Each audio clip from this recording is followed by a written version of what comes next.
Ruangan itu sunyi, namun bukan kesunyian yang menenangkan. Ini adalah kesunyian yang steril, yang dipaksakan, diselingi oleh bunyi, bip, pelan dan teratur dari monitor jantung di sebelah ranjang. Lara membenci suara itu. Setiap bunyi, bip, terasa seperti hitungan mundur, menandai detik-detik hidupnya yang ia habiskan terbaring tak berdaya. Dari jendela besar di sisi ruangan, ia bisa melihat langit Jakarta yang berwarna abu-abu, sama kelabunya dengan perasaannya. Ia seharusnya berada di Singapura minggu ini, mempresentasikan strategi peluncuran merek untuk klien terbarunya. Sebaliknya, ia terkurung di sini, di ruang VVIP sebuah rumah sakit mewah, dengan diagnosa demam berdarah stadium lanjut.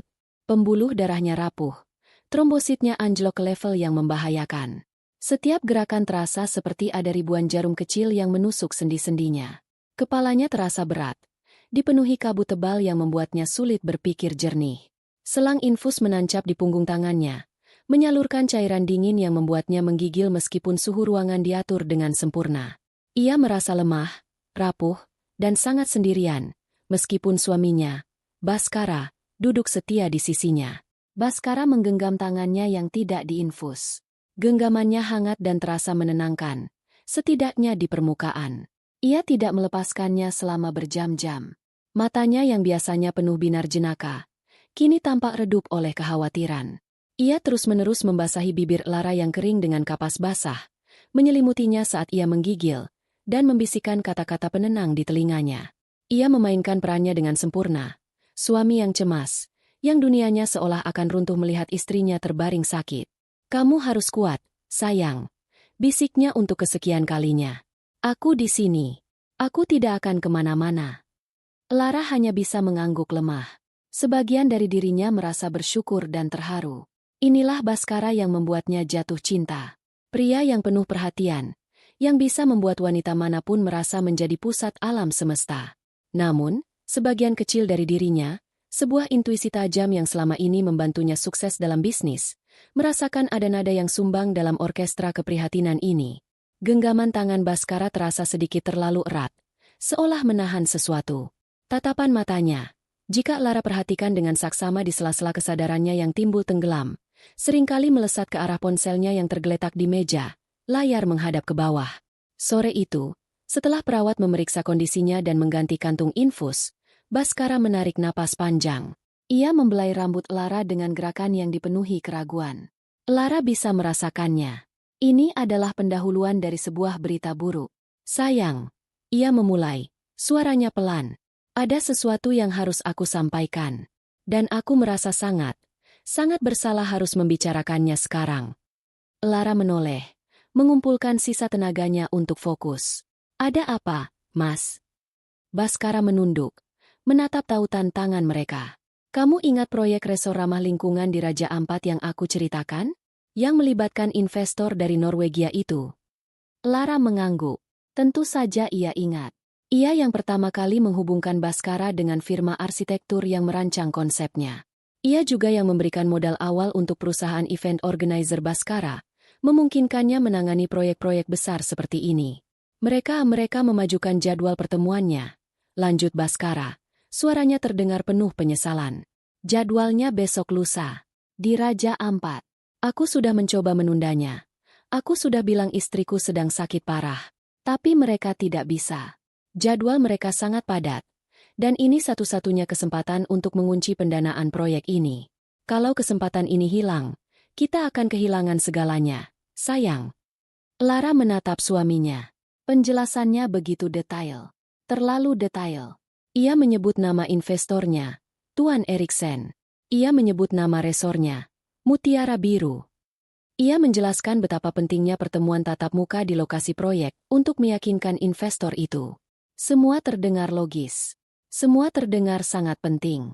Tapi intuisi Lara menjerit. Mengapa begitu mendadak? Mengapa harus di saat seperti ini? "Kamu harus pergi." Suara Lara keluar lebih serak dari yang ia duga. Baskara mengangkat wajahnya. Matanya berkaca-kaca. Sebuah pertunjukan emosi yang sangat meyakinkan. "Aku tidak mau, Lara. Percayalah. Hatiku hancur harus meninggalkanmu dalam kondisi seperti ini. Tapi ini menyangkut masa depan kita. Masa depan perusahaan yang kita bangun bersama. Aku hanya akan pergi 3 hari. Sebentar saja. Aku janji akan menelepon setiap jam. Aku akan pastikan perawat terbaik yang menjagamu. Adikmu, Aditya, juga bisa menemanimu di sini. Ia meremas tangan Lara lebih erat. Ini semua demi kita, sayang. Setelah proyek ini berhasil, kita bisa berlibur keliling Eropa, kemanapun kamu mau. Aku janji. Janji. Baskara selalu pandai mengobrol janji. Janjinya semanis madu, tapi seringkali, Lara yang harus memastikan janji itu terwujud. Ia yang bekerja di belakang layar, memastikan keuangan perusahaan tetap sehat, memastikan koneksi bisnis tetap terjaga, sementara Baskara menjadi wajah perusahaan yang menawan. Lara memejamkan matanya. Kabut di kepalanya semakin tebal. Ia terlalu lelah untuk berdebat. Ia terlalu sakit untuk mempertanyakan detail-detail yang terasa janggal.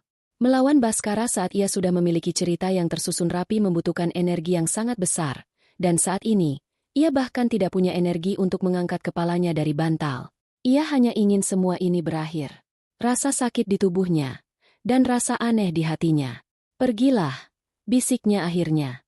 Tapi hati-hati. Dan telepon aku. Wajah Baskara langsung memancarkan kelegaan yang begitu kentara. Meskipun ia berusaha keras menyembunyikannya di balik topeng kesedihan. Ia mencium kening Lara dalam-dalam. Terima kasih, sayang. Terima kasih sudah mengerti. Kamu memang istri terbaik di dunia. Aku janji ini akan sepadan.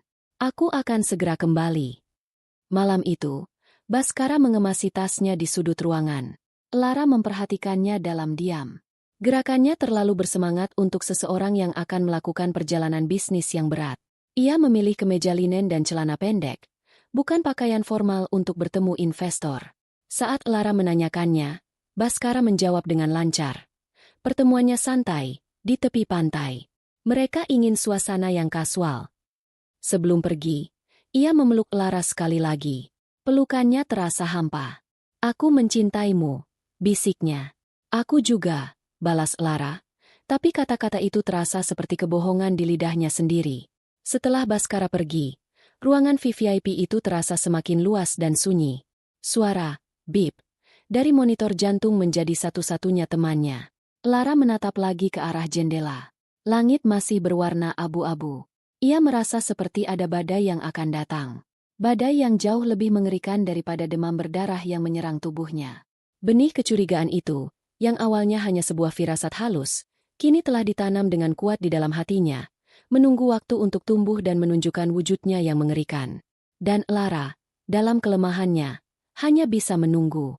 2 hari pertama setelah kepergian Baskara adalah neraka yang sunyi. Kondisi Lara belum membaik. Trombositnya masih di level kritis, dan demamnya naik turun seperti gelombang pasang. Adiknya, Aditya, setia menemaninya, membacakan buku atau sekadar duduk diam di sisinya, memberikan kehadiran yang menenangkan. Namun, setiap kali Aditya keluar ruangan, kesepian kembali menerkam Lara. Ia merasa rentan, tidak hanya secara fisik, tapi juga emosional. Baskara, di sisi lain, menepati janjinya. Ia sangat rajin memberi kabar. Pesan-pesan, selamat pagi, dan selamat malam, selalu datang tepat waktu, lengkap dengan emoji hati dan cium. Ia mengirimkan foto-foto pemandangan Raja Ampat yang luar biasa indah.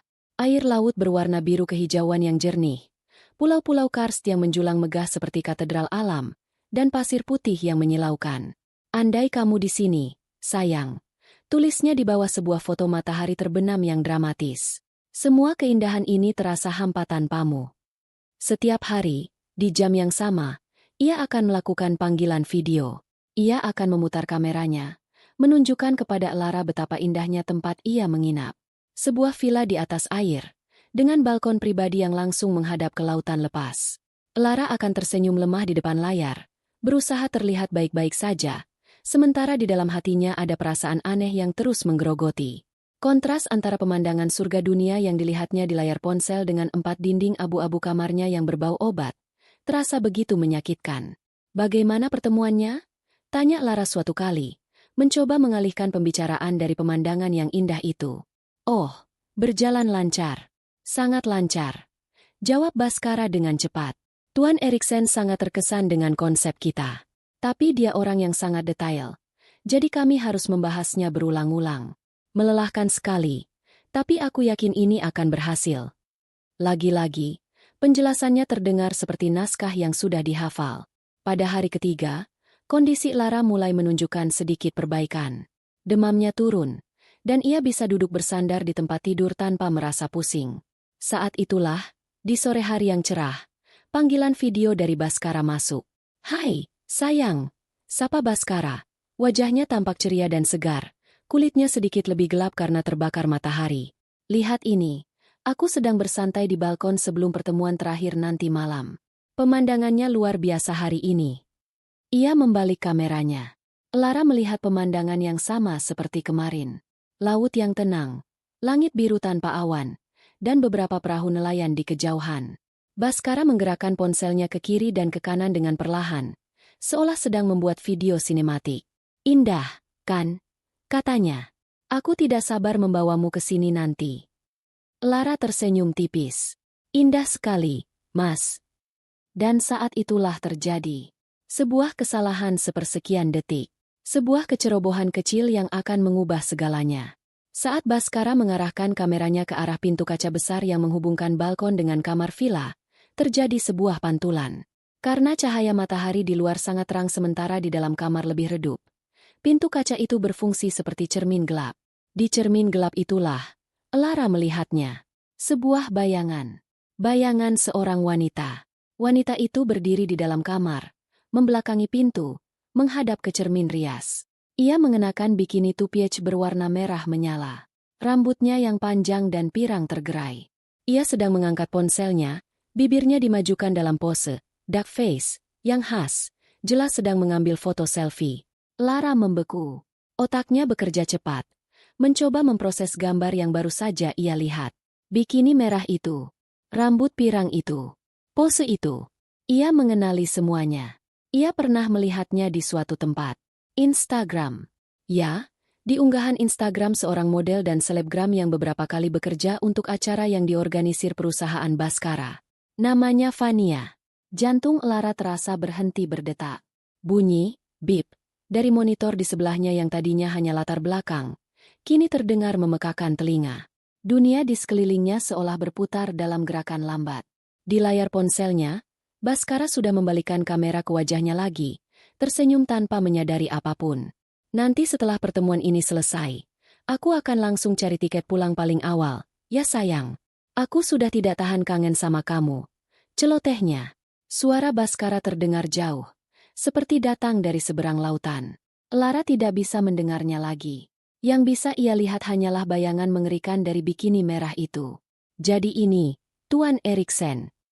Ini, pertemuan investor, yang sangat penting.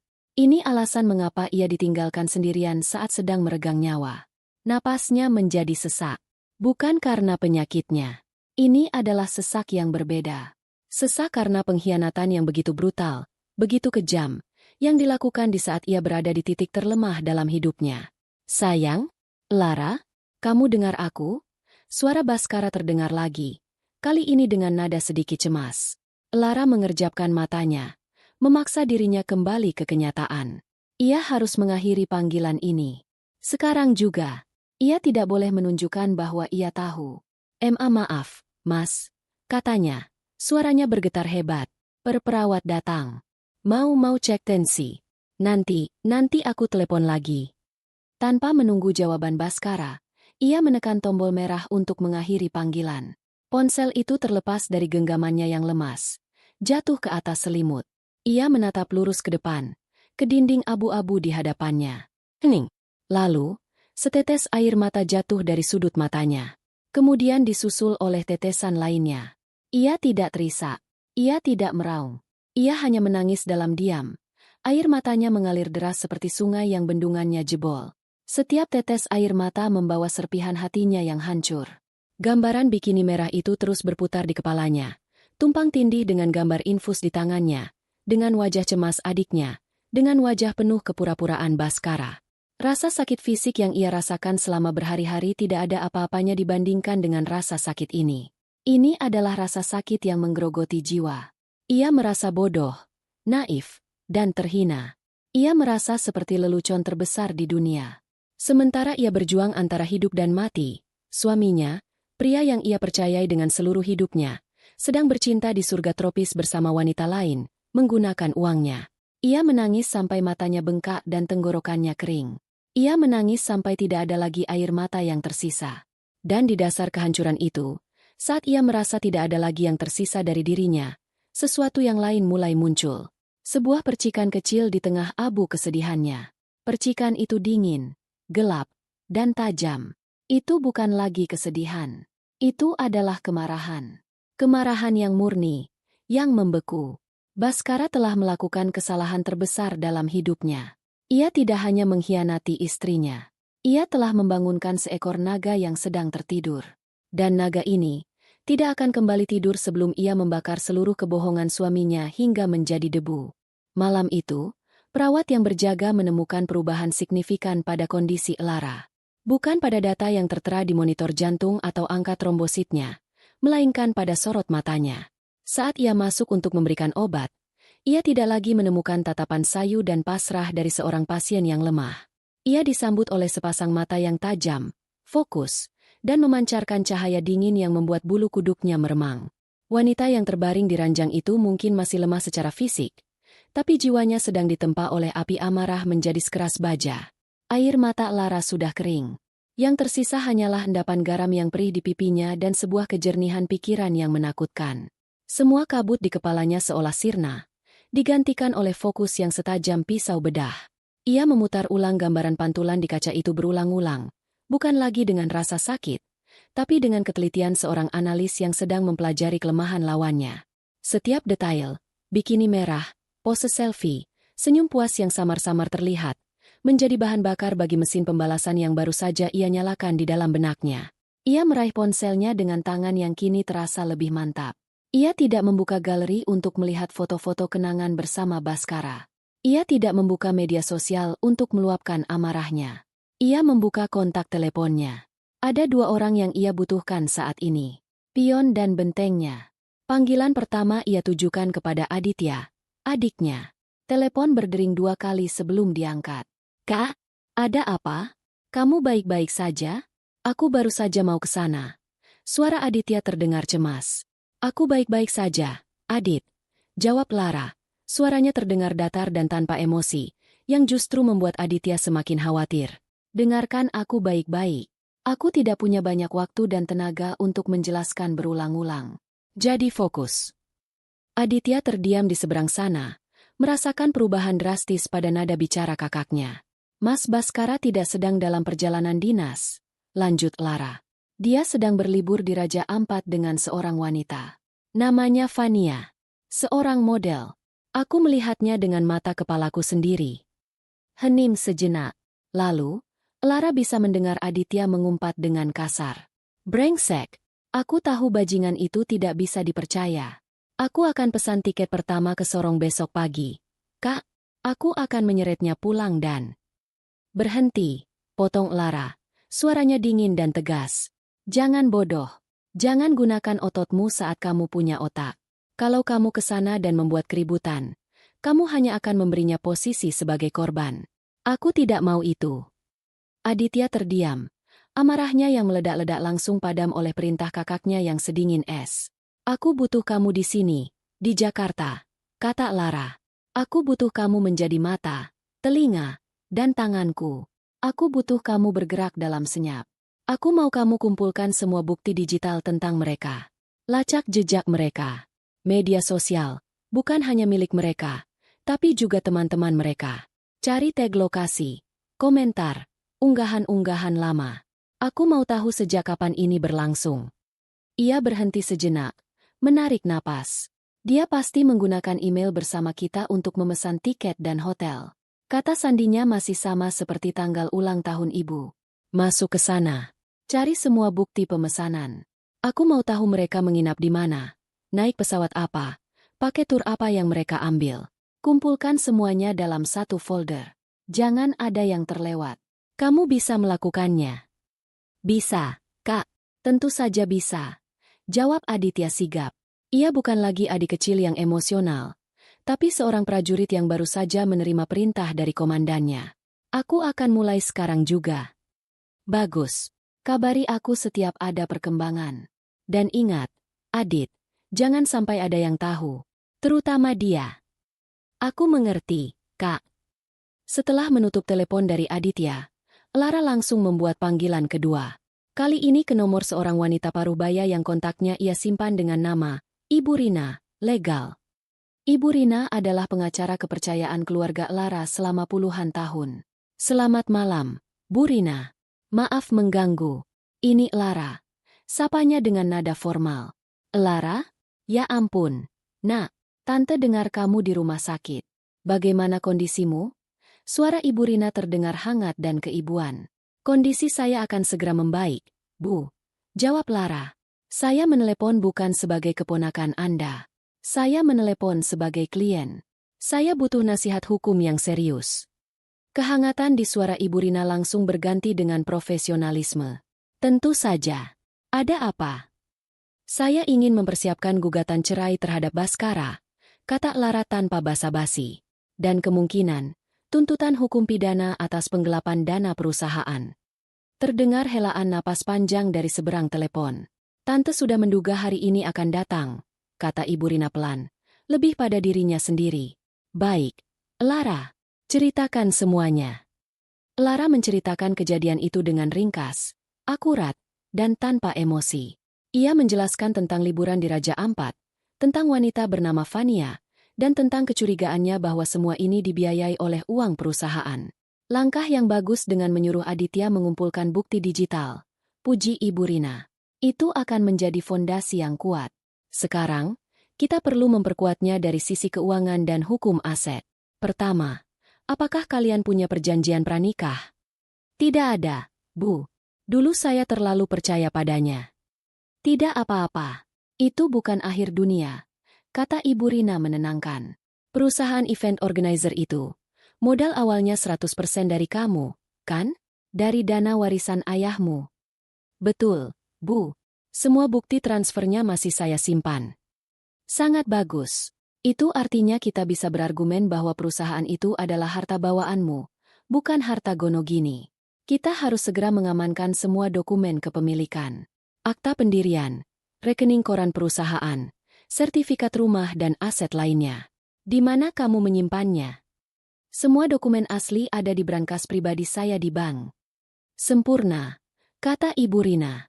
Jangan biarkan Baskara memiliki akses ke sana. Untuk sekarang, jangan lakukan tindakan apapun yang gegabah.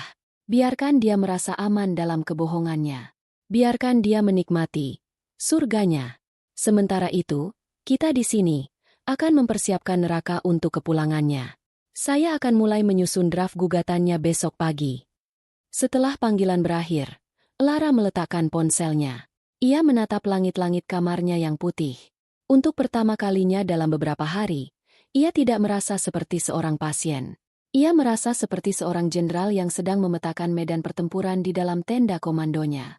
Ranjang rumah sakit ini bukan lagi tempat ia meratapi nasib, tapi pusat kendali operasinya. Selang infus yang menyalurkan cairan ke tubuhnya terasa seperti pasokan logistik yang membuatnya tetap kuat untuk berperang. Bunyi, bip. Dari monitor jantung kini terdengar seperti detak metronom yang mengatur ritme rencananya yang sempurna. Air matanya telah berubah menjadi tinta untuk menulis babak akhir dari pernikahannya. Dan ia akan memastikan, babak akhir itu adalah sebuah mahakarya pembalasan. Aditya bergerak secepat kilat. Begitu menerima perintah dari kakaknya, ia mengubah kamarnya menjadi pusat komando dadakan. Laptopnya yang canggih kini menampilkan berbagai jendela peramban, sementara tablet di sebelahnya menampilkan utas pesan yang terus diperbarui dengan Lara. Baginya, ini bukan sekadar tugas. Ini adalah sebuah misi pribadi untuk membalaskan sakit hati kakak perempuan yang sangat ia sayangi. Target pertamanya adalah Fania. Akun Instagram wanita itu memang diatur privat, tapi itu bukan halangan. Aditya adalah seorang digital native sejati. Ia tahu bahwa di dunia maya, tidak ada dinding yang benar-benar rapat. Ia mulai dengan melacak daftar teman-teman Fania yang akunnya terbuka untuk publik. Ia menghabiskan waktu berjam-jam menelusuri ratusan foto dan video, mencari wajah Fania atau Baskara. Dan ia menemukannya. Sebuah foto yang diunggah oleh salah satu teman Fania, seorang desainer, 2 bulan yang lalu. Foto itu diambil di sebuah restoran mewah di Bali. Di sana, di latar belakang, duduk Baskara dan Fania di satu meja, tertawa sambil bersulang dengan gelas anggur. Tanggal unggahan foto itu sama persis dengan tanggal saat Baskara menelepon Lara dengan panik, mengatakan bahwa pertemuan dengan klien di Bali diperpanjang 3 hari. Kebohongan pertama terungkap. Ini bukan pertama kalinya. Penemuan itu memicu Aditya untuk menggali lebih dalam. Ia kembali fokus pada Fania. Ia memperhatikan gaya hidup wanita itu yang dipamerkan di media sosial. Tas-tas bermerek, jam tangan mewah, liburan-liburan singkat ke pulau-pulau pribadi. Semua itu tidak sesuai dengan profilnya sebagai seorang model yang karirnya belum begitu cemerlang. Aditya mengirimkan beberapa foto unggahan Fania kepada Lara. "Kak, jam tangan ini, sepertinya aku pernah lihat di katalog yang Mas Baskara tunjukkan padamu," tulis Aditya. Pesan balasan dari Lara datang beberapa menit kemudian. Singkat dan dingin. "Ya, dia membelinya pakai kartu kreditku 3 bulan lalu." Laporannya tertulis sebagai hadiah korporat untuk klien penting.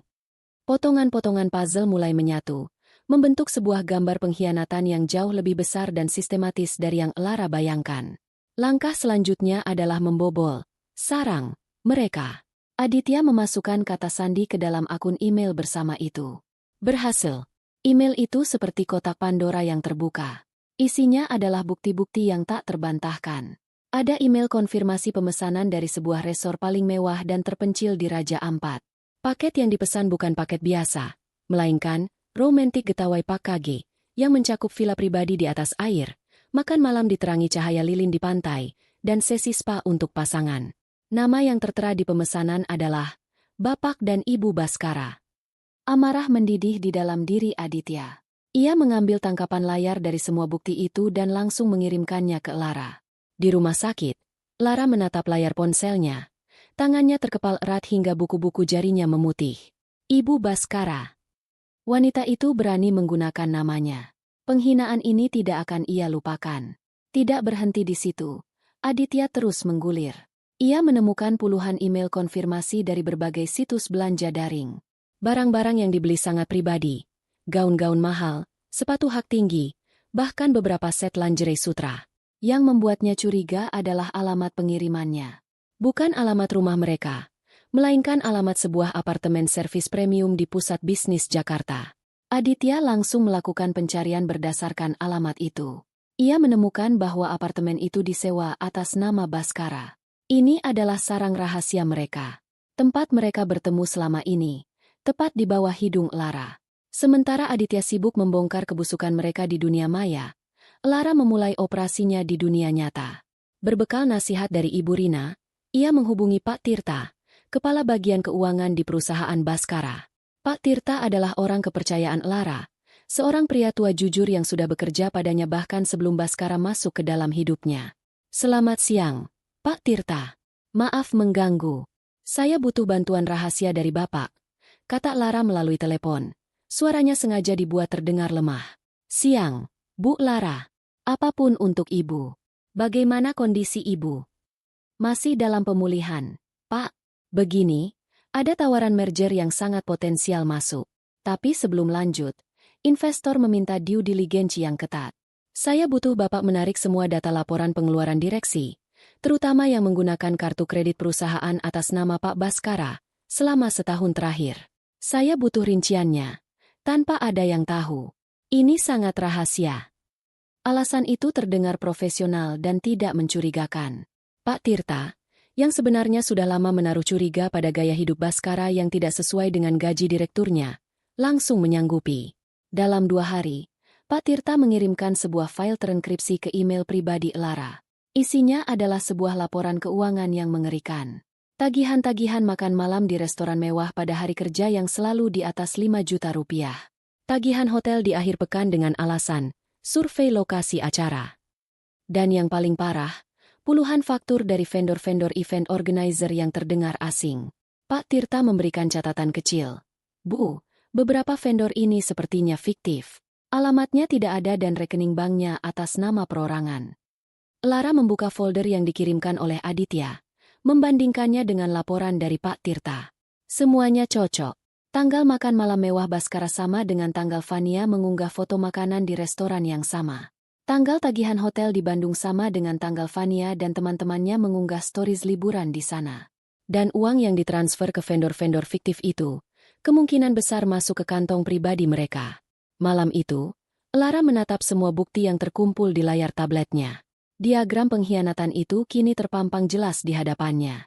Ini bukan sekadar perselingkuhan yang didasari oleh nafsu. Ini adalah sebuah operasi parasit. Baskara dan Fania telah menggerogoti hasil kerja kerasnya, darah dan keringatnya, untuk membiayai gaya hidup mewah mereka. Ia bersandar di bantalnya. Tubuhnya mungkin masih membutuhkan infus, tapi pikirannya sudah sepenuhnya pulih. Bahkan lebih kuat dari sebelumnya. Ia tidak lagi melihat dirinya sebagai korban. Ia adalah seorang ahli strategi yang baru saja selesai mengumpulkan semua data intelijen yang ia butuhkan. Arsenalnya sudah lengkap.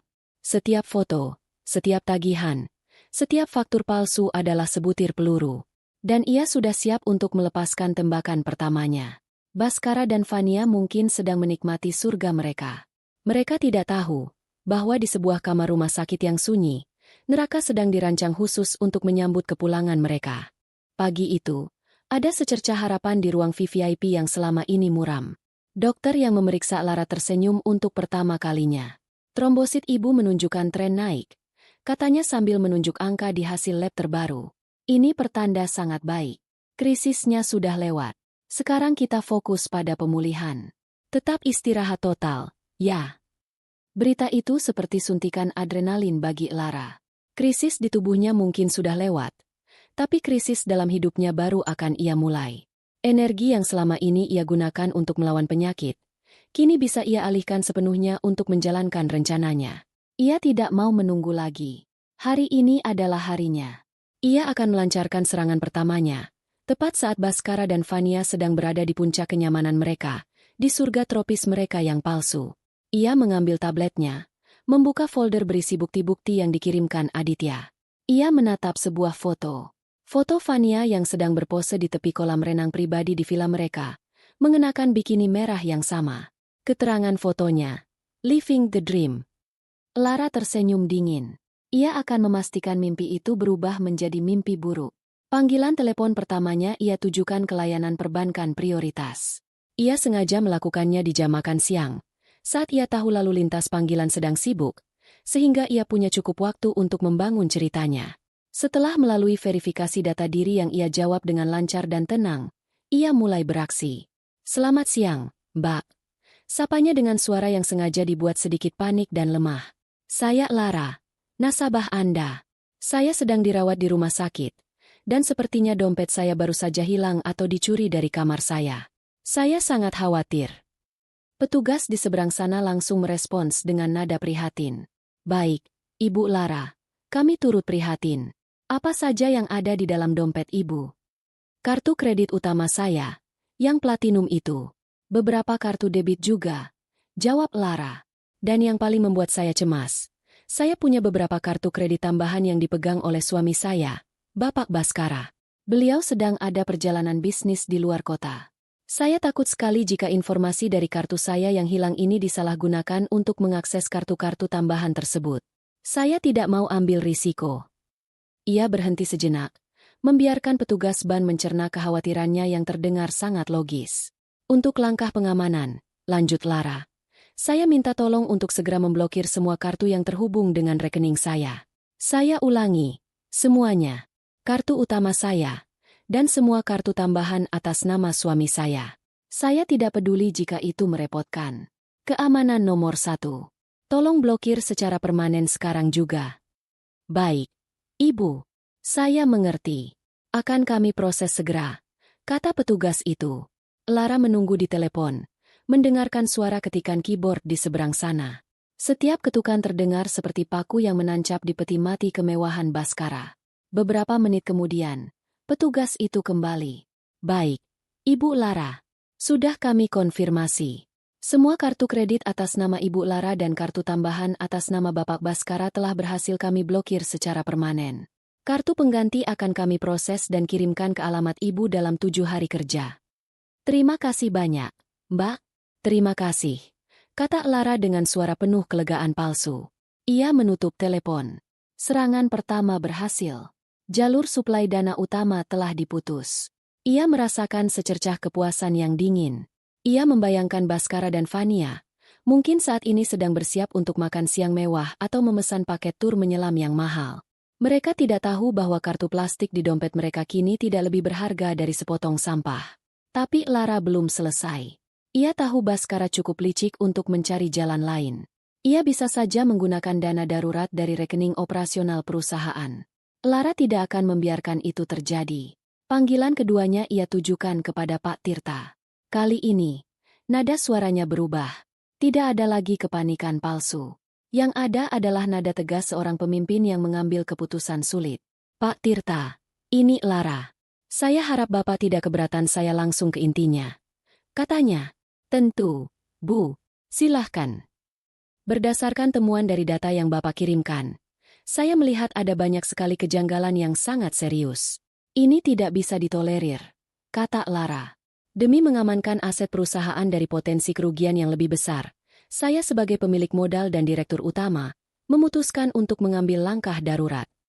Ia berhenti sejenak, memastikan setiap katanya memiliki bobot yang maksimal. Terhitung sejak detik ini, saya mencabut seluruh wewenang dan kuasa Bapak Bhaskara untuk melakukan segala bentuk transaksi keuangan atas nama perusahaan. Ini termasuk akses perbankan daring, penggunaan dana tunai operasional, dan fasilitas perusahaan lainnya. Tolong segera proses pembekuan aksesnya dengan pihak bank. Saya akan kirimkan surat kuasa resminya melalui email. Pak Tirta di seberang sana terdiam sejenak, terkejut oleh ketegasan dan kecepatan keputusan itu. Baik, Bu. Akan saya laksanakan segera. Terima kasih, Pak. Saya percaya pada Bapak, kata Lara, lalu menutup telepon. Kini, semua jalur telah ditutup. Bhaskara benar-benar terisolasi secara finansial. Lara bersandar di bantalnya. Perangkapnya telah terpasang sempurna. Ia tahu karakter suaminya. Bhaskara tidak akan langsung panik.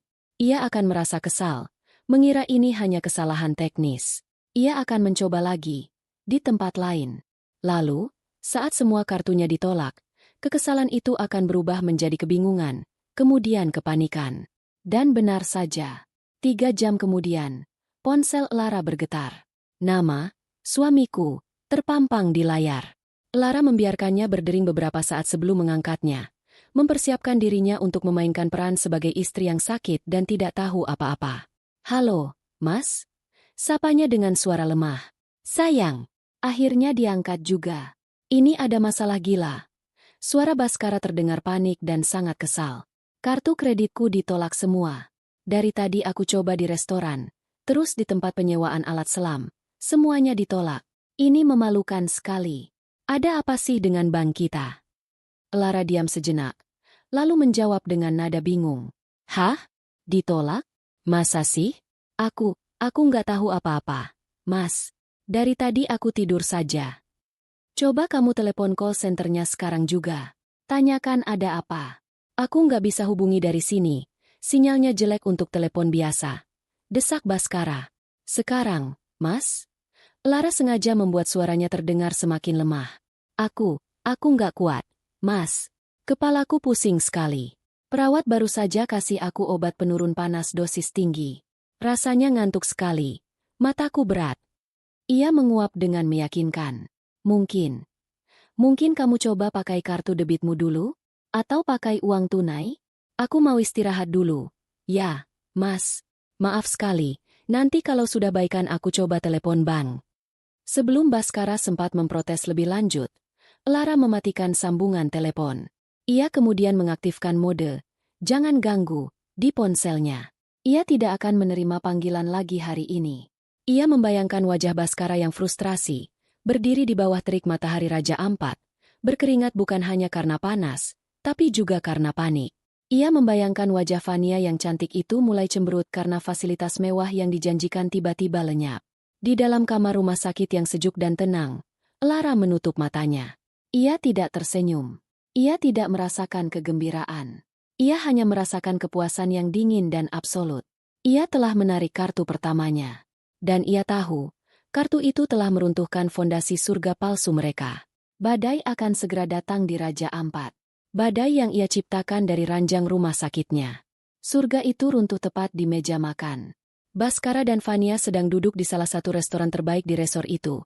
Sebuah tempat dengan dek kayu yang menjorok ke laut, diterangi oleh obor-obor bambu yang romantis. Mereka baru saja memesan hidangan laut paling mahal di menu dan sebotol anggur putih impor. Ini seharusnya menjadi puncak dari liburan rahasia mereka. Saat pelayan datang dengan mesin gesek kartu, Baskara menyerahkan kartu kreditnya dengan gaya angkuh yang biasa ia tunjukkan. Pelayan itu menggeseknya. Klik. Gagal. Ia mencoba lagi. Gagal. Mohon maaf, Pak. Sepertinya ada masalah dengan kartunya. Katanya sopan. Coba lagi. Mungkin sinyalnya jelek, kata Baskara. Senyumnya mulai kaku. Pelayan itu mencoba untuk ketiga kalinya. Mesin itu mengeluarkan bunyi penolakan yang sama. Ditolak, Pak. Wajah Baskara memerah. Ia mengeluarkan kartu lain dari dompetnya.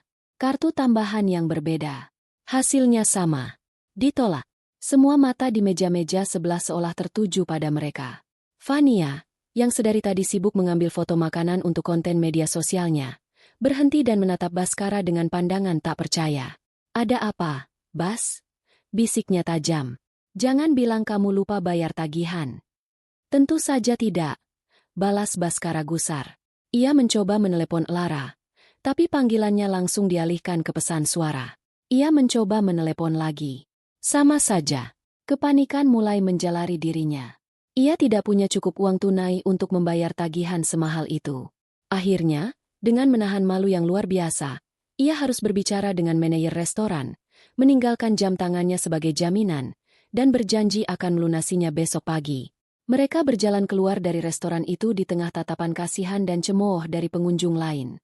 Citra pria sukses dan kaya raya yang selalu Baskara bangun, hancur berkeping-keping dalam satu malam. Begitu pintu villa mereka tertutup, pertengkaran hebat pun meledak. Ini memalukan sekali, Baskara, teriak Vania, melempar tas tangannya ke sofa. Aku tidak pernah semalu ini seumur hidupku. Apa kata orang nanti kalau tahu? Bagaimana bisa semua kartumu diblokir? Aku tidak tahu, balas Baskara, suaranya meninggi. Pasti ada kesalahan di bank. Atau Lara berbuat ulah. Wanita itu, sakit pun masih bisa menyusahkan. Jangan salahkan istrimu. Ini salahmu karena tidak becus. Serang Vania. Kamu bilang semuanya sudah kamu atur.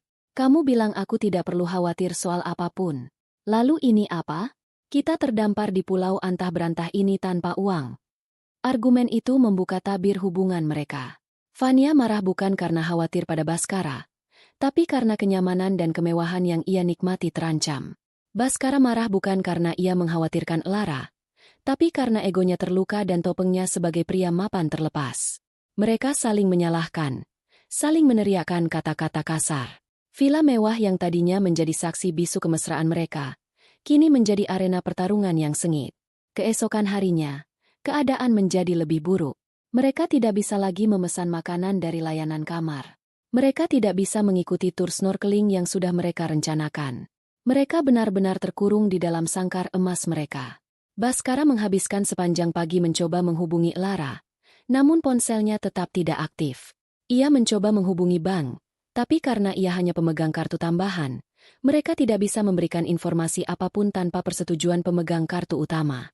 Putus asa, ia menelepon salah satu temannya di Jakarta, berbohong tentang dompetnya yang dicuri dan membutuhkan dana darurat untuk pulang. Temannya setuju untuk mentransfer sejumlah uang, tapi jumlahnya jauh dari cukup untuk melunasi tagihan hotel mereka yang sudah membengkak, apalagi untuk membeli tiket pesawat kelas bisnis. Hanya segini? Keluh Vania saat melihat nominal transfer di ponsel Baskara. Ini bahkan tidak cukup untuk membayar satu malam di villa ini. Lalu aku harus bagaimana lagi? Bentak Baskara. Kamu pikir mudah mencari pinjaman di saat seperti ini? Hari-hari berikutnya adalah siksaan. Mereka hidup dari sisa uang tunai dan dana transfer yang terbatas. Mereka terpaksa membeli mie instan dan air mineral dari warung kecil di desa terdekat, memakannya diam-diam di villa mewah mereka agar tidak ketahuan staf hotel. Pemandangan laut yang indah kini terasa seperti penjara. Vania tidak lagi berdandan atau mengambil foto. Ia hanya duduk cemberut di balkon, terus-menerus mengeluh dan menyalahkan Baskara. Baskara, yang kehabisan akal, hanya bisa merokok tanpa henti, mondar-mandir dengan cemas. Pada hari kelima, Baskara berhasil menghubungi Lara. Ia sudah menyiapkan cerita sedih tentang betapa kacaunya perjalanannya dan bagaimana ia butuh uang untuk pulang. Namun, Lara memotongnya bahkan sebelum ia selesai berbicara. "Mas, maaf sekali aku baru bisa angkat telepon." Suara Lara terdengar sangat lemah, diiringi bunyi, bip, monitor jantung yang sengaja ia dekatkan ke mikrofon. Aku baru saja selesai ada tindakan medis kecil. Kata dokter penting untuk menaikkan trombositku. Aku tidak boleh banyak bicara. Doakan aku saja ya, Mas, supaya aku cepat sehat. Nanti kalau sudah selesai masa pemulihan, aku kabari lagi. Klik. Panggilan terputus. Baskara terpaku. Ponsel masih menempel di telinganya. Tindakan medis? Lara sedang dalam bahaya?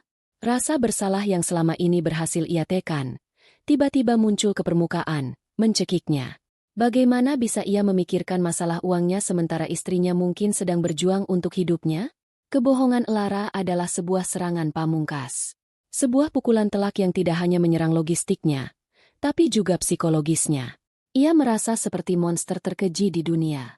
Akhirnya, setelah perdebatan sengit dengan pihak hotel dan membayar sebagian tagihan dengan sisa uang mereka diizinkan untuk check out, dengan catatan sisa tagihan akan terus ditagihkan. Mereka meninggalkan resor mewah itu dengan perasaan terhina. Surga mereka telah resmi berakhir.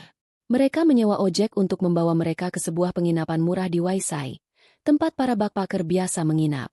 Saat duduk di atas motor, melewati jalanan berdebu, Fania menatap punggung Baskara dengan tatapan dingin. Pria di hadapannya ini bukan lagi pangeran kaya raya yang ia dambakan. Ia hanyalah seorang pecundang yang bangkrut. Badai yang diciptakan Lara tidak hanya menghancurkan liburan mereka, tapi juga mulai meretakkan fondasi hubungan palsu mereka. Perjalanan pulang dari Raja Ampat adalah kebalikan dari perjalanan datang mereka. Tidak ada lagi antusiasme, tidak ada lagi tawa manja. Mereka duduk di kelas ekonomi yang sesak, terjepit di antara penumpang lain. Baskara mendapatkan kursi di tengah, sementara Fania sengaja memilih kursi di dekat jendela, memalingkan wajahnya selama hampir seluruh penerbangan, seolah pemandangan awan lebih menarik daripada pria di sebelahnya. Keheningan di antara mereka lebih bising daripada deru mesin pesawat. Keheningan itu dipenuhi oleh kekecewaan, tuduhan yang tak terucap, dan kepahitan. Fania merasa telah ditipu. Pria yang menjanjikannya dunia, yang memamerkan kemewahan tanpa batas, ternyata hanyalah seorang pria yang bergantung pada kartu kredit istrinya. Ia merasa seperti seorang investor yang baru saja menyadari bahwa perusahaan tempat ia menanamkan modal ternyata adalah skema Ponzi. Seluruh waktu dan usahanya untuk merayu dan mempertahankan Baskara terasa sia-sia. Ia sudah mulai menghitung kerugiannya dan merencanakan strategi keluar. Baskara, di sisi lain, merasa terhina dan putus asa. Egonya sebagai seorang pria, sebagai seorang provider, telah dihancurkan. Ia tidak hanya gagal memberikan kemewahan pada Fania, ia bahkan gagal membawa mereka pulang dengan layak. Pikirannya terus berputar, mencoba menyusun sebuah narasi yang masuk akal untuk diceritakan kepada Lara. Ia akan bilang dompetnya dicuri, lengkap dengan semua kartu dan uang tunai. Ia akan bilang perjalanan bisnisnya kacau. Ia akan memainkan peran sebagai korban, memancing simpati dari Lara. Ia masih percaya, dengan pesona dan kemampuan manipulasinya, ia bisa memperbaiki situasi ini. Ia hanya perlu sampai di rumah, kembali ke wilayah kekuasaannya, dan semuanya akan baik-baik saja. Setibanya di Jakarta, ketegangan di antara mereka mencapai puncaknya. Di area pengambilan bagasi, mereka berdiri berjauhan. Saat koper-koper mereka muncul, tidak ada lagi sikap gentleman dari Baskara yang membantu mengangkat koper Fania. Mereka berjalan keluar dari terminal kedatangan seperti dua orang asing. "Aku butuh uang untuk taksi," kata Fania ketus, tanpa menatap Baskara. Baskara merogoh sisa uangnya yang sudah lecek, memberikan beberapa lembar ratusan ribu. "Ini saja tidak cukup untuk pulang," tanya Fania sinis. "Itu sisa uangku satu-satunya," desis Baskara. Fania merebut uang itu, memanggil taksi, dan memasukkan kopernya sendiri. Sebelum masuk ke mobil, ia menoleh ke arah Baskara. "Jangan hubungi aku lagi," katanya dingin. Lalu pintu taksi tertutup, dan mobil itu melaju, membawa serta sisa-sisa perselingkuhan mereka yang berakhir dengan begitu menyedihkan. Sendirian di tengah hiruk-pikuk bandara, Baskara merasa sedikit lega. Setidaknya satu masalah sudah hilang. Kini ia hanya perlu fokus pada masalah utamanya. Lara. Ia menaiki taksi lain, memberikan alamat rumahnya. Sepanjang perjalanan, ia terus berlatih. Ia akan memasang wajah paling lelah dan paling cemas. Ia akan menceritakan kisah fiktifnya tentang pencurian dan betapa khawatirnya ia pada kondisi Lara. Ia akan memeluk Lara, memohon maaf karena tidak bisa segera pulang. Ya, itu adalah rencana yang bagus. Lara, dengan hatinya yang lembut, pasti akan luluh. Saat taksi memasuki kompleks perumahan mereka yang mewah dan asri, Baskara merasakan kepercayaan dirinya kembali. Ini adalah dunianya. Rumah-rumah besar, mobil-mobil mahal, jalanan yang bersih. Ia adalah bagian dari semua ini. Ia adalah raja di istananya. Namun, saat taksi itu berhenti tepat di depan gerbang rumahnya, pemandangan yang menyambutnya membuat jantungnya berhenti berdetak. Di sana, di luar gerbang, tergeletak dua buah kopernya. Koper-koper mahal yang sama yang ia tinggalkan di rumah sebelum berangkat. Koper itu diletakkan dengan rapi di samping sebuah pot tanaman palem besar. Seolah-olah itu adalah barang antaran yang salah alamat. Rasa dingin yang aneh mulai merayapi punggungnya.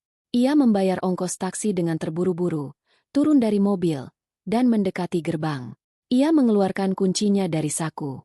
Saat ia mencoba memasukkannya ke lubang kunci itu tidak bisa masuk. Ia menunduk dan melihat sesuatu yang membuat darahnya seolah membeku. Sebuah gembok baru yang besar dan berkilauan terpasang di sana. Gembok yang belum pernah ia lihat seumur hidupnya. Ia terkunci di luar rumahnya sendiri. "Lara!" teriaknya. Tangannya menggedor-gedor gerbang besi yang kokoh itu. "Lara, buka pintunya. Aku pulang."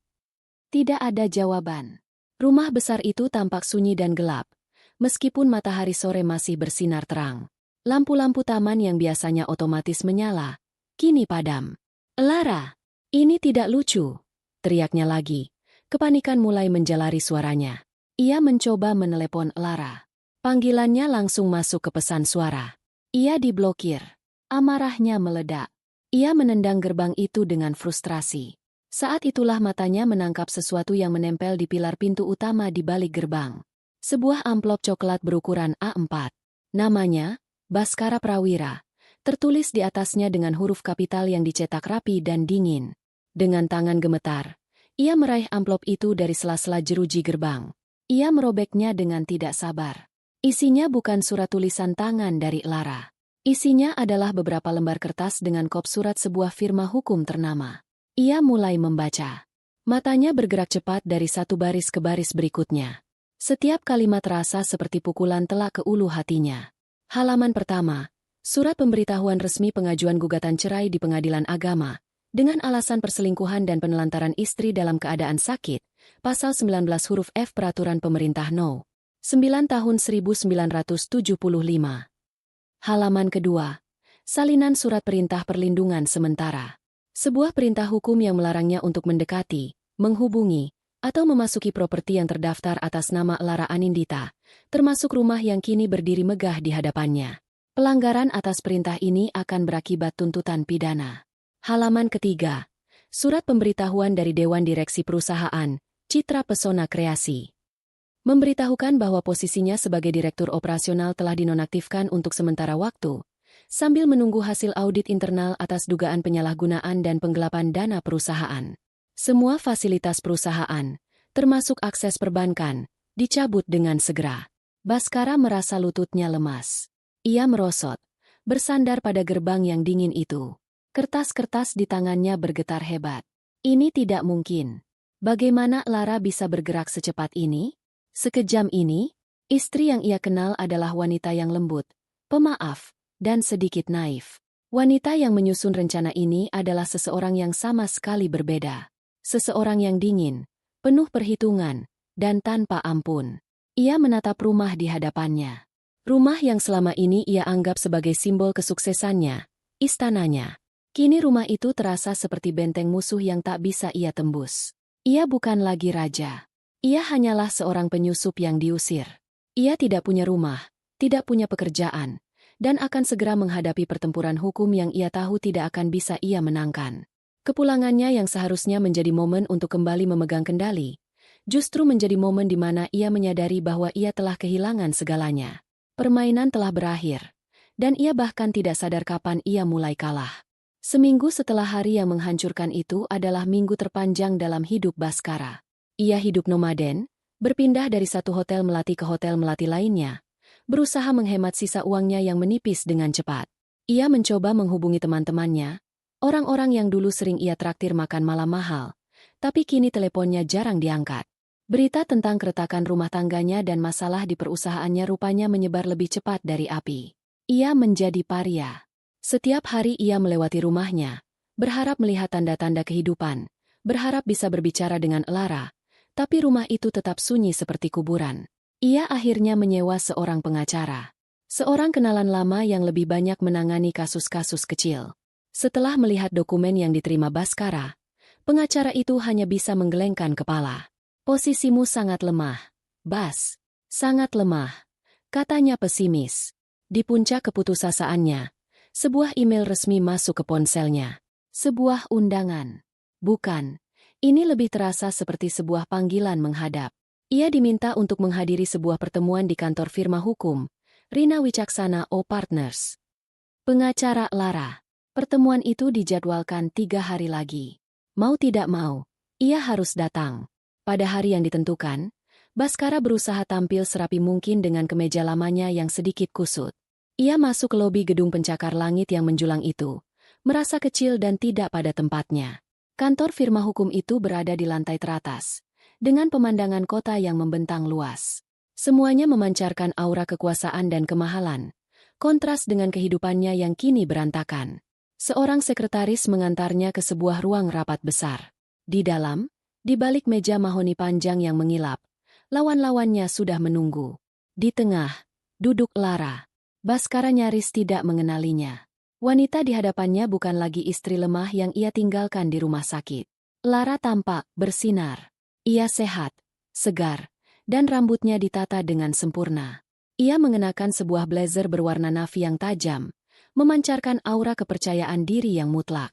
Matanya menatap lurus ke arah Baskara, tatapannya tenang, dingin, dan sama sekali tidak terbaca. Di sebelah kanannya duduk Ibu Rina, pengacara senior dengan wajah tegas.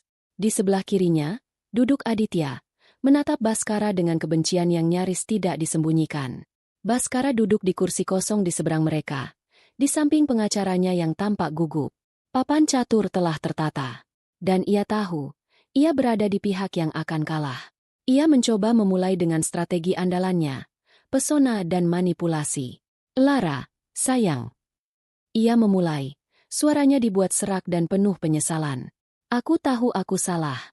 Aku bisa jelaskan semuanya. Ini semua hanya salah paham.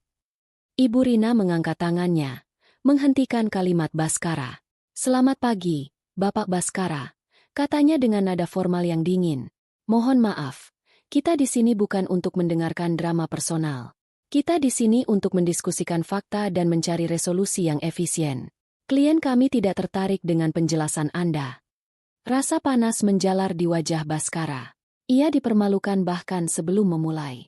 Baiklah, kata Ibu Rina, membuka sebuah map tebal di hadapannya. Mari kita mulai. Aditya menekan sebuah tombol di laptopnya, dan proyektor di ruangan itu menyala, menampilkan sebuah gambar di dinding putih. Gambar pertama adalah foto Baskara dan Fania yang sedang bersulang di Bali, yang diambil dari unggahan teman Fania. Tanggalnya tertera dengan jelas. Ini adalah perjalanan dinas Anda ke Bali 3 bulan yang lalu, bukan? Tanya Ibu Rina. Layar berganti. Kini menampilkan salinan tagihan kartu kredit Lara. Dan ini adalah tagihan makan malam di restoran yang sama, pada tanggal yang sama, yang Anda klaim sebagai jamuan makan malam dengan klien. Lanjutnya, Baskara hanya bisa diam. Wajahnya mulai pucat. Layar terus berganti, menampilkan rentetan bukti yang menghantamnya bertubi-tubi. Foto Fania mengenakan jam tangan mahal, disandingkan dengan tagihan pembelian jam tangan itu yang diklaim sebagai hadiah akhir tahun untuk mitra bisnis. Email konfirmasi pemesanan. Romantik Getawai Pakage, di Raja Ampat. Foto-foto mesra mereka yang berhasil dilacak oleh Aditya dari berbagai sumber. Kemudian, presentasi beralih ke bagian keuangan. Laporan audit dari Pak Tirta ditampilkan. Diagram alur dana yang rumit menunjukkan bagaimana uang dari rekening perusahaan mengalir ke vendor-vendor fiktif, yang rekeningnya kemudian terlacak dimiliki oleh kerabat jauh Fania. Lalu, ada salinan kontrak sewa apartemen rahasia mereka, yang biayanya dibebankan ke perusahaan sebagai sewa kantor cabang pembantu. Setiap bukti baru yang ditampilkan terasa seperti sebuah paku yang menancap lebih dalam ke peti matinya. Pengacaranya hanya bisa menunduk, tidak sanggup berkata apa-apa. Tidak ada celah untuk membantah. Bukti-bukti itu terlalu kuat, terlalu lengkap, dan terlalu mematikan. Setelah selide terakhir, sebuah foto Fania yang sedang selfie di dalam kamar villa dengan bikini merahnya, yang ironisnya berhasil dipulihkan oleh Aditya dari data cadangan ponsel Fania, ditampilkan, proyektor dimatikan. Ruangan kembali terang, menyoroti wajah Baskara yang sudah pucat pasi. Saat itulah Lara berbicara untuk pertama kalinya. Suaranya tenang, tapi setiap kata terdengar seperti vonis. Kamu punya dua pilihan, Baskara, katanya, menatap lurus ke mata pria yang pernah menjadi suaminya. Pilihan pertama, kamu melawan. Kamu melawan gugatan cerai ini di pengadilan. Jika itu yang kamu pilih, maka besok pagi, semua bukti penggelapan dana ini akan saya serahkan ke Divisi Kejahatan Ekonomi di kepolisian. Bukan hanya kamu, Fania juga akan saya jadikan tersangka sebagai penadah dana.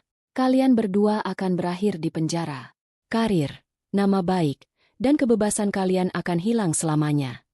Ia berhenti sejenak, membiarkan ancaman itu meresap. Pilihan kedua, lanjutnya. Kamu menandatangani semua dokumen di hadapanmu sekarang juga. Dokumen perceraian tanpa syarat. Dokumen pengalihan 50% sahammu di perusahaan kepadaku sebagai ganti rugi atas dana yang kamu curi. Dokumen perjanjian untuk tidak menuntut harta gonogini sepeser pun. Dan dokumen perjanjian untuk tidak pernah muncul lagi dalam kehidupanku. Jika kamu memilih ini, Lara menyimpulkan, saya akan mempertimbangkan untuk menyimpan bukti-bukti kriminal ini sebagai koleksi pribadi saja. Pengacara Baskara mendorong setumpuk dokumen ke hadapannya. Itu bukan lagi pilihan. Itu adalah sebuah ultimatum. Sebuah jalan keluar dari kehancuran total menuju kehancuran yang tidak separah itu. Papan catur telah dibalik. Bidak yang malang, yang mengira dirinya adalah raja, kini tidak punya langkah lain selain menyerah pada sang ratu. Dengan tangan gemetar, Baskara mengambil pena. Ia kalah. Pena itu terasa berat di tangan Baskara, seolah terbuat dari timah. Dengan satu tarikan napas terakhir yang bergetar, ia membubuhkan tanda tangannya di atas materai. Satu persatu, di setiap lembar dokumen yang disodorkan oleh pengacaranya yang berwajah pasi. Surat persetujuan cerai.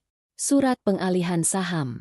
Surat pernyataan pelepasan hak atas harta bersama. Setiap goresan pena adalah sayatan yang memutuskan tali terakhir yang menghubungkannya dengan kehidupan lamanya yang gemerlap. Setelah tanda tangan terakhir dibubuhkan, Ibu Rina memeriksa semua dokumen dengan teliti. Ia mengangguk puas.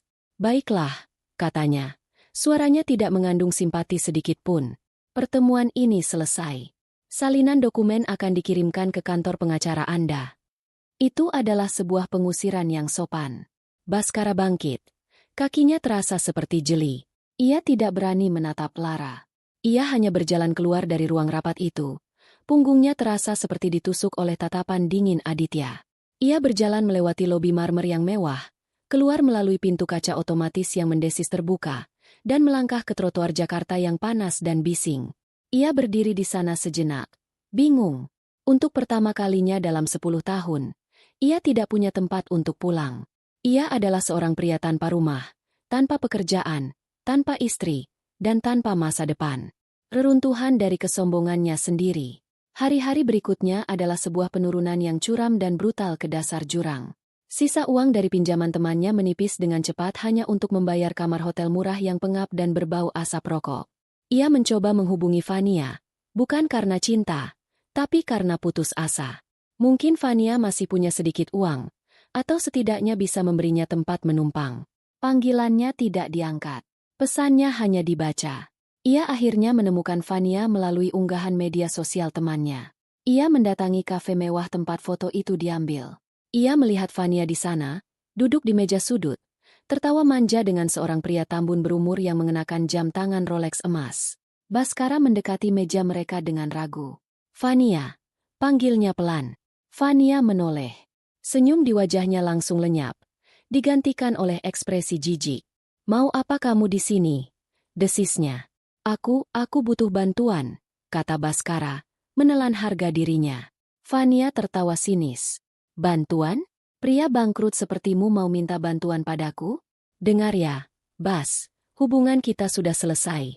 Salahmu sendiri memilih istri yang salah untuk dikhianati. Sekarang pergi, sebelum kamu membuatku malu." Pria tambun di sebelahnya menatap Baskara dengan pandangan merendahkan. Baskara merasa seluruh darah di tubuhnya surut ke kaki. Ia berbalik dan berjalan keluar dari kafe itu, diiringi oleh tawa kecil dari meja Vania. Itulah akhir dari cinta mereka. Ia mencoba mencari pekerjaan, tapi reputasinya telah mendahuluinya. Di dunia bisnis event organizer yang kecil dan saling terhubung, berita tentang bagaimana ia digulingkan dari perusahaannya sendiri karena skandal selingkuh dan penggelapan dana telah menjadi rahasia umum. Tidak ada yang mau menyentuhnya. Ia ditolak di mana-mana. Akhirnya, ia terpaksa menjual beberapa barang pribadi yang tersisa, pindah dari hotel ke sebuah kamar kos sempit di gang becek di pinggiran kota. Kamarnya hanya cukup untuk satu kasur dan satu lemari kecil. Setiap malam, ia makan mie instan, ditemani oleh suara tikus di langit-langit dan penyesalan yang menggerogotinya tanpa henti. Sementara Baskara tenggelam dalam reruntuhannya, Lara justru sibuk membangun kembali. Sehari setelah pertemuan di kantor pengacara, ia datang ke kantor Citra Pesona Kreasi. Kedatangannya disambut dengan tatapan cemas dan bisik-bisik dari para karyawan. Ia mengabaikan itu semua dan langsung mengadakan rapat darurat dengan seluruh staf. Ia berdiri di depan mereka. Penampilannya tenang dan berwibawa. "Selamat pagi semuanya," sapanya. "Seperti yang mungkin sudah kalian dengar, akan ada perubahan besar dalam struktur kepemimpinan perusahaan ini. Terhitung mulai hari ini, Bapak Baskara tidak lagi menjadi bagian dari perusahaan.